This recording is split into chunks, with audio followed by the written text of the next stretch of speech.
Timing is controlling the speed of an action through the number of frames used to represent that action. Timing is probably the most fundamental of the 12 principles since it gets at the essence of what makes animation and even film itself work in the first place. Animation is an optical illusion.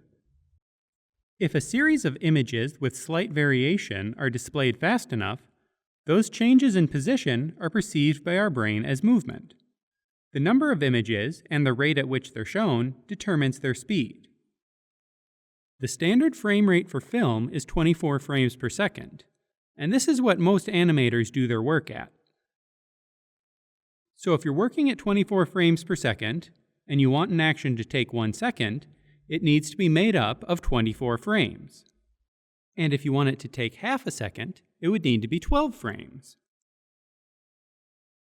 Timing should not be confused with spacing, though they are related. Timing is the total number of frames that make up an action. Spacing refers to the amount of change between those frames, which also affects the speed of the object. See the video on the principle slow in and slow out to learn more about spacing and easing motion. The timing of an action is a big part of making it look clear, accurate, and realistic.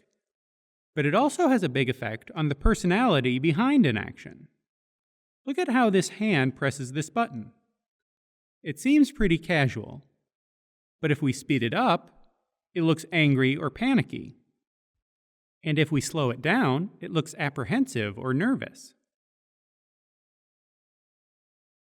Keep in mind these animations all have the same key poses and easing. It's just the total number of frames that's changed. We can also play around with the timing within the motion. Currently, this press position comes about halfway through the motion. But if we shift it around so there's more frames before the press and fewer after, now this guy definitely seems scared. If you're working in 3D or with a digital 2D character rig, you're primarily thinking in terms of the actual time, since most of the frames are being generated for you by the computer. But if you're doing hand-drawn animation, you need to think about the number of drawings you'll need. Fortunately, even if you're working at 24 frames a second, you don't necessarily need to do 24 drawings to fill those 24 frames. That's because it's common to do hand-drawn animation on twos, which means holding each new drawing for 2 frames. So in that case, a second of an animation is only 12 drawings instead of 24.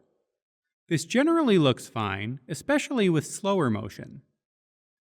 However, you might need to switch to animating on ones when things speed up, and there's a lot of difference between frames.